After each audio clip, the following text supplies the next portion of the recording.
किंकरा शिष्य किंकरा। कहते हैं सूत जी, धन वृद्धा, कुछ लोग धन में श्रेष्ठ होते हैं तो बल वृद्धा, कुछ लोग बल में भी श्रेष्ठ होते हैं तो आयु वृद्धा तथैव च, कुछ तो आयु में भी श्रेष्ठ होते हैं। लेकिन इन सभी में श्रेष्ठ किसे माना जाए, इन सभी में श्रेष्ठ कौन है? तो कहते सर्वे ज्ञान वृद्धस्य, इन सभी में श्रेष्ठ तो वही है जो ज्ञान में अग्रणी है, जो ज्ञान में श्रेष्ठ है।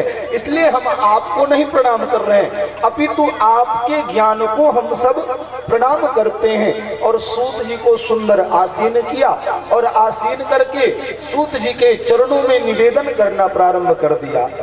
शौनक जी कहते हैं, सूत जी अज्ञानध्वांत विध्वंसा कोटि सूर्य समप्रभा सूताख्याहि कथा सारम मम कर्ण रसायनम। हे सूत जी महाराज,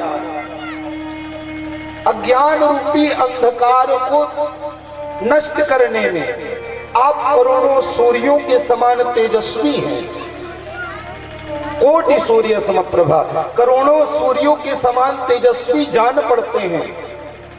और हम तो यह चाहेंगे कि आप कोई भगवान का ऐसा सुंदर आख्यान सुनाएं जो हमारे कानों में रस स्वरूप प्राप्त हो। और कैसी कथा हो? इन भक्ति ज्ञान विराग, आप तो जो भक्ति ज्ञान वैराग्य को प्रदान करने वाली हो, विवेक को बढ़ाने वाली हो और माया मोह से छुड़ाने वाली हो। इतना ही नहीं, श्रेयसां यद भवेत् श्रेयः पावनानां च पावनम कृष्ण प्राप्तिकरं शश्वत केवलम तत्वताधुना। जो श्रेष्ठ में भी परम श्रेष्ठ हो, पावनों में भी परम पतित पावनी हो, ऐसी भगवान की कथा हमें सुनाइए। अच्छा सूत जी, आपके मन में ये प्रश्न उठ रहा होगा कि हम सब ऐसा प्रश्न आपसे क्यों कर रहे हैं? तो एक बात जान लीजिए, चिंता मणिर्लोक सुखम सुरद्रुहो स्वर्ग संपदा प्रयक्षति गुरु प्रेतो वैकुंठम योगी दुर्लभम। चिंतामणि एक मणि है जिसे प्राप्त करके हम सांसारिक समस्त साधनों को एकत्र कर सकते हैं। वो सांसारिक समस्त साधनों को व्यवस्थित करने में संपन्न है। हम उसके सामने बैठ करके सांसारिक साधनों की कामना करेंगे, वह तुरंत प्रकट करके सम्मुख उपस्थित कर देगी। और सुरद्रुह स्वर्ग संपदा, स्वर्ग में एक ढूंढा वृक्ष है, कल्प वृक्ष, जिसके नीचे बैठ करके यदि हम स्वर्ग तक की संपदा की कामना करें तो वह भी प्राप्त करा देगा। लेकिन यदि गुरु कृपा हो जाए, यदि संत कृपा, विद्वत कृपा, गुरु कृपा हो जाए तो बड़े बड़े योगी, अमलात्मा, विमलात्मा, संत, ज्ञानी, मुनीन्द्र जन जो हजारों वर्ष तक उल्टे लटक करके परमात्मा की तपस्या करते हैं, जो वह भी प्राप्त न कर पाए वह गुरु कृपा से सहज प्राप्त हो जाता है। इसलिए हमारे मन में कामना है, हम आपके चरणों में निवेदन करते हैं। देख रहे हैं घोर कलिकाल चला रहा है और इस कलिकाल में जीवों की प्रवृत्ति कैसी होगी? आसुरी प्रवृत्ति का व्यक्ति हो जाएगा। ये घोरे कलो प्रायो जीवस्यासुरतांगतः और क्लेशाक्रांतस्य तस्यैव शोधने परायणम। वह अपने पाप से, पाप कर्म से, पापाचार से भयाक्रांत रहेगा और इस पाप से मुक्त कराने का यदि कोई श्रेष्ठ साधन हो तो कृपा करके बताएं। सूत जी महाराज प्रसन्न हो गए। सूत जी शौनक आदि ऋषियों को परिलक्षित करके कहते हैं, ऋषियों एतस्माद् परम किंचिन मनः शुद्ध्यै न विद्यते जन्मांतरे भवेत् पुण्यम तदा भागवतम लभेत। इस कलिकाल से तरण तारण करने का श्रेष्ठतम उपाय, इससे सुंदर कोई और हो ही नहीं सकता।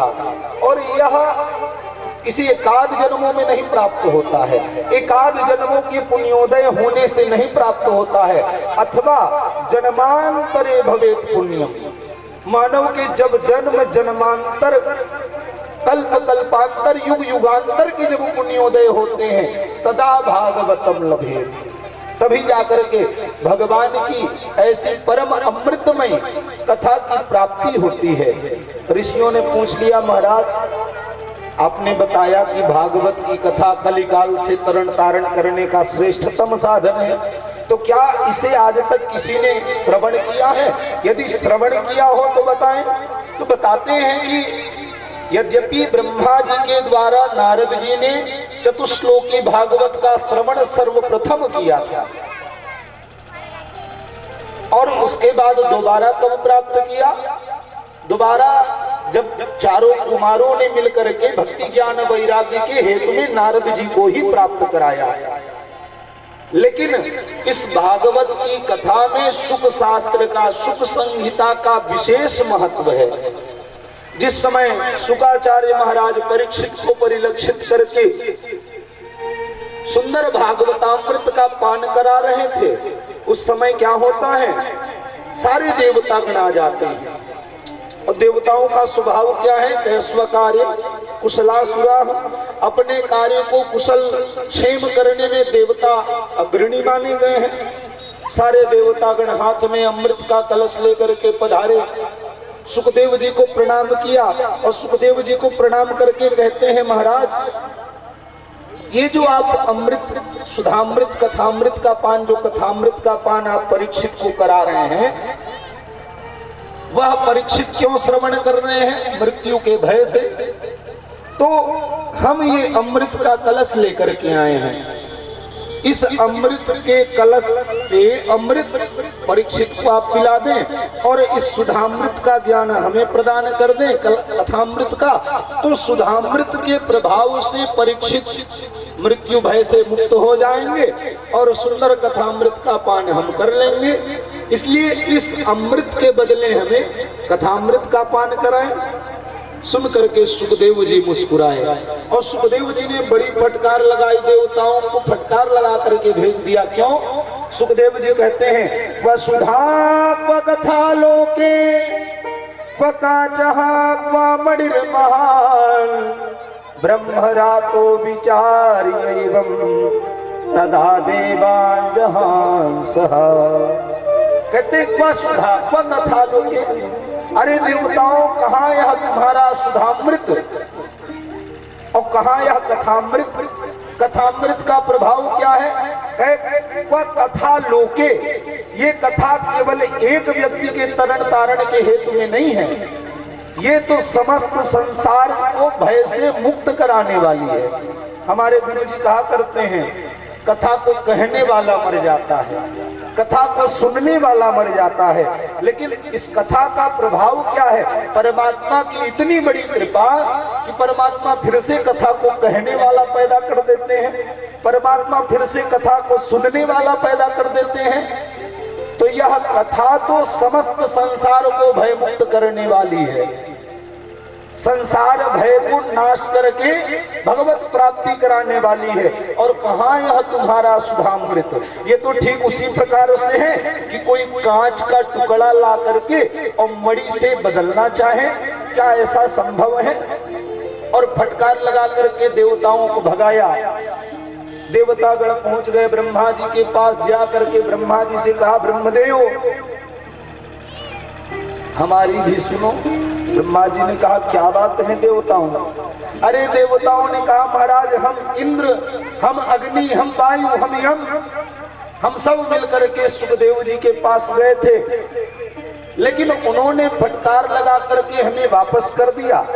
ब्रह्मा जी विचार कर ही रहे थे, तभी देखते हैं श्री परीक्षित जी महाराज, जिन्होंने भागवत की कथा का श्रवण किया था, वो विमानारूढ़ होकर के भगवान के परम धाम को प्राप्त हो रहे थे। ये देख करके धाता भी विस्मित, धाता अर्थात ब्रह्मा को भी विस्मृति हो गई। और ब्रह्मा जी ने क्या किया?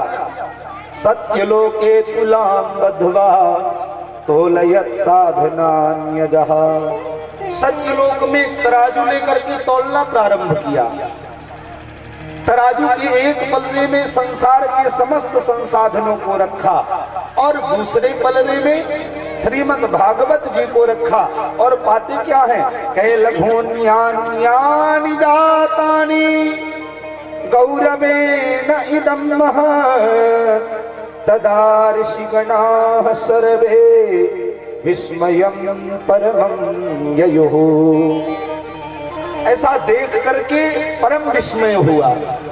और सूत जी कहते हैं शौनकादि ऋषियों, यद्यपि ब्रह्मा जी के द्वारा नारद जी ने चतुश्लोकी स्वरूप ही सुना था, लेकिन एक बार नारद जी को कुमारों के द्वारा सप्ताह श्रवण विधि प्राप्त हुई यह कथा।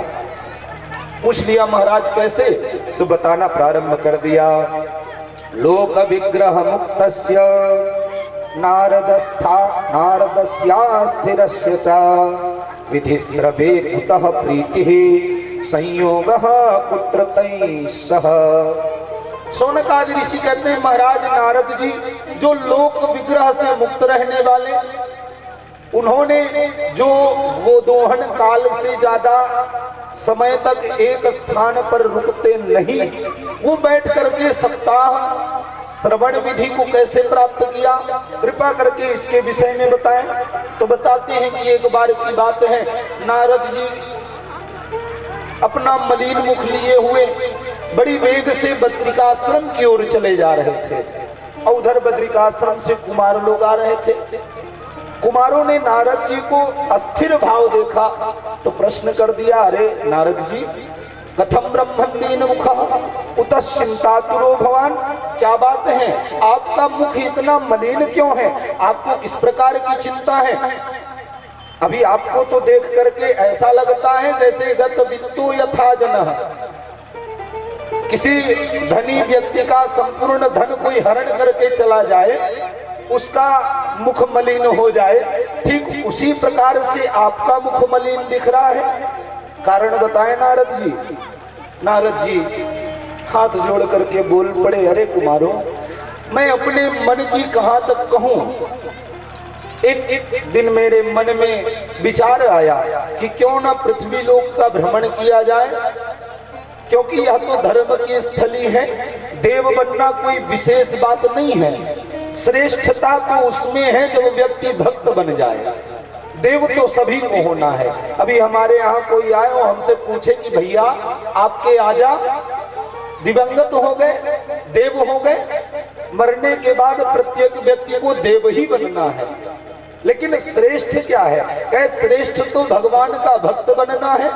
तो ये जो पृथ्वी है ये पुण्य नगरी कही गई, पुण्य भूमि कही गई।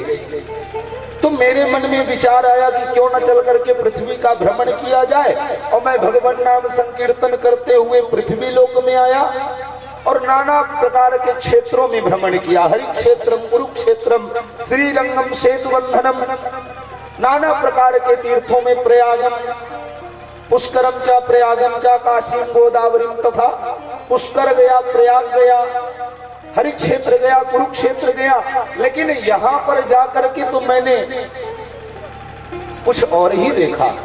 क्या देखा है, सत्यम नास्ति तपः शौचम दया दानम न विद्यते उदरम भरिणो जीवाः वराकाकूट भाषिणः। सत्यम नास्ति, सत्य तो बचा ही नहीं है, और तपः शौचम, तप पवित्रता, दया दान सब कुछ नष्ट हो गया है। मानव केवल उदरम भरिणो, उदर पोषण हेतु जीवित है। कहे महाराज हम अपने बेटवा बहुत पढ़ाए, कितना पढ़ाए, कहीं एमटेक बीटेक और न जाने कौन कौन पढ़ाई होती है।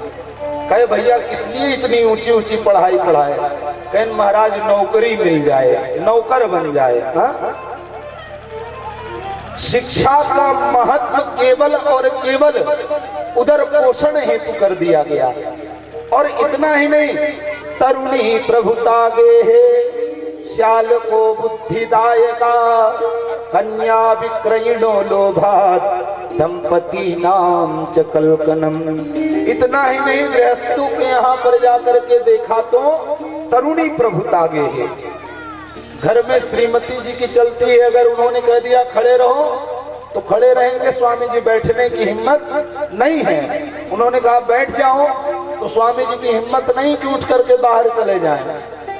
और यदि बिटिया का ब्याह करना है तो पहले बिटिया के मामा आएंगे, लड़का देखेंगे, लड़का यदि मामा को पसंद आया तो ही विवाह तय होगा। दंपति इस प्रकार से कलंकित हो गई है, कन्याओं का क्रय विक्रय चल रहा है। मैंने सोचा शायद संतों के यहाँ जाकर के शांति मिले, तो संतों के यहाँ भी जाकर के देखा तो हुआ क्या, कहे पाखंड निरताः संताः विरक्ताः सपरिग्रहा।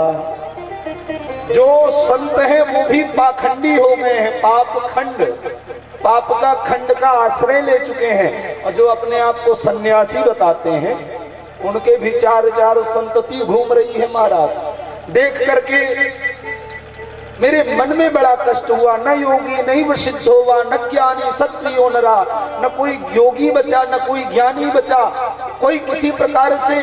इतना ही नहीं, कली दावानले नाद्य, सभी कली के दावानल में ग्रसित हैं और उसमें जल रहे हैं। ये सब देख करके मेरे मन को शांति नहीं मिली और मैं घूमते घूमते पहुंच गया यमुना के किनारे पावन वृंदावन की नगरी में, मथुरा की नगरी में। और वहां पर जाकर के देखा तो एक परम कौतूहल दिखा। क्या है, एका तू तरुणी तत्र निशल्ला खिन्न मानसा। एक स्त्री है जो खिन्न भाव से बैठी हुई है और उसे बहुत सारी स्त्रियों ने घेर रखा है और घेर करके पंखा जल रही है। देख करके मेरे मन में विचार आया कि क्यों न चल करके पास में उसका कारण जाना जाए। फिर लगा कि क्यों इस कौतूहल में पड़े और मैं वहां से वापस होने लगा। तभी अचानक पीछे से आवाज आई। स्त्री ने आवाज दी, क्या कहती, भो भो साधो क्षणम तिष्ठा मच्चिंताम अपि नाशय दर्शनम तब लोकस्य सर्वथा घरम परम। हे महात्मन, हे साधु महाराज, एक क्षण रुक जाइए। मैंने ऐसा सुना है कि दर्शनम तब लोकस्य, साधु पुरुष के, संत पुरुष के दर्शन मात्र से जीवन के समस्त प्रकार के अघ पाप ताप संताप सभी नष्ट हो जाते हैं। इसलिए तनिक एक क्षण रुके। नारद जी महाराज रुके, जा करके देखा तो एक युवा स्त्री बैठी हुई है, उसके सामने दो वृद्ध पड़े हुए हैं। जाकर के नारद जी ने प्रश्न कर दिया, देवी आप कौन हैं, आपकी ये अवस्था किस प्रकार से हुई, कृपा करके अपने विषय में बताएं। तो भक्ति बताने लगी। महाराज, अहम भक्ति ख्याता इमौ में तनयौ मतौ। महाराज, मेरा नाम भक्ति है और ये दोनों पुत्र हैं मेरे। और ज्ञान वैराग्य नामानौ काल योगेन जर्जरौ। एक का नाम ज्ञान है, दूसरे का नाम वैराग्य है, लेकिन काल के प्रभाव से ये दोनों इस अवस्था को प्राप्त हो गए। और ये जो स्त्रियां मेरी सेवा में लगी हैं, पंखा जल रही हैं, ये और कोई नहीं, ये गंगादिक नदियां हैं। अब आपके मन में प्रश्न उठ रहा होगा कि मेरा जन्म कहाँ हुआ, तो उसके विषय में भक्ति बताने लगी। भक्ति कहती है, महाराज, उत्पन्ना द्रविणे साहम, मैं उत्पन्न हुई द्रविड़ देश में। ये हमारा शरीर भी तो एक संसार है। और भक्ति कहाँ से पैदा होती है? भक्ति कह रहे हैं, उत्पन्ना द्रविणे साहम, हम द्रवित कहाँ से होते हैं? हमें दुख होता है, सुख होता है, इसकी अनुभूति हमें कहाँ से होती है? हृदय से। तो भक्ति कहती, महाराज, उत्पन्ना द्रविणे साहम, तो भक्ति पैदा हुई हृदय से। और वृद्धिम कर्नाटके गता, भक्ति कहती मैं वृद्ध बड़ी हुई, मेरी वृद्धि हुई कर्नाटक में जाकर के। हमारी भक्ति कहाँ से बढ़ती है? कानों से। जब हम भगवान की कथा सुनते हैं, परमात्मा के सुंदर सुंदर गुणानुवादों को सुनते हैं, तो भक्ति बढ़ती है, परमात्मा के प्रति श्रद्धा निष्ठा बढ़ती है। तो वृद्धि कहाँ से हुई? वृद्धिम कर्नाटके गता क्वचिन क्वचिन महाराष्ट्रे। कहती कहीं कहीं में महाराष्ट्र में पूजी भी गई। अच्छा, हमारे शरीर का महाराष्ट्र कौन सा है? कहे उंगली कट जाएगी तो काम चल जाएगा, हाँ? और कोई शरीर के अंग खराब हो जाएंगे तो काम चल जाएगा, लेकिन शरीर का महाराष्ट्र तो यही है। अब अगर ये मेन पावर काट दिया जाए तो ये चलेगा संसार? नहीं चलने वाला। तो महाराष्ट्र, भक्ति कहती जैसे ही मैं महाराष्ट्र में गई, क्वचिन क्वचिन कहीं कहीं पूजी गई, लेकिन गुर्जरे जीर्णतांगता। लेकिन गुजरात में जब पहुंची, गुजरात गुर्जर कौन सा देश है? कहे बुद्धि। जैसे ही भक्ति बुद्धि में प्रवेश की, जहां हम भगवान की पूजा में बुद्धि लगाना प्रारंभ किए, अपना विषय लगाना प्रारंभ किए, वहीं भक्ति नष्ट हो जाती है। तो भक्ति कहती है महाराज गुर्जरे जीर्णतांगता, गुजरात में जाकर के मैं जीर्ण हो गई, लेकिन वृंदावन पुनः प्राप्य नवीने वस्वरूपिणी जाता हम युवती सम्यक श्रेष्ठ रूपा तु सांप्रतम।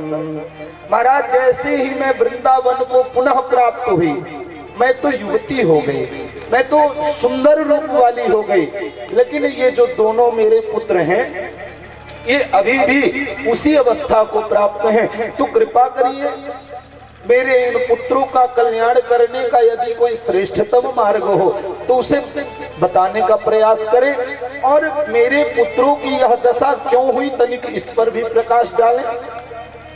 नारद जी महाराज विचार करते हैं और विचार करके बताते हैं कि भक्ति, तुम परमात्मा के हृदय में निवास करने वाली हो। यदि तुम सदना कसाई के घर भी रही हो तो परमात्मा को वहां भी दौड़ करके जाना पड़ा। इसलिए तुम अपने विषय में तो तनिक भी चिंता मत करो। भक्ति को उसके विषय में बताते हैं और आगे जाकर के कहते हैं समय तनिक कम है इसलिए संक्षेप में ही बताते चलेंगे। और आगे जाकर के बताते हैं कि ये और कोई नहीं, केवल कली का ही प्रभाव है जिसके कारण ज्ञान और वैराग्य की यह स्थिति हो गई है। भक्ति ने प्रश्न कर दिया महाराज यदि कलयुग में इतने ही अवगुण थे तो महाराज परीक्षित जो एक छत्र सम्राट थे उन्हें क्या आवश्यकता थी कि कलयुग को स्थान प्रदान करें? तो बताते हैं भक्ति इस कलयुग में नाना प्रकार के दोष भले ही हो लेकिन एक विशेष गुण भी है। कौन सा है? कलयुग केवल एक प्रतापा, कलयुग केवल एक प्रतापा, कलयुग केवल एक प्रतापा, कलयुग केवल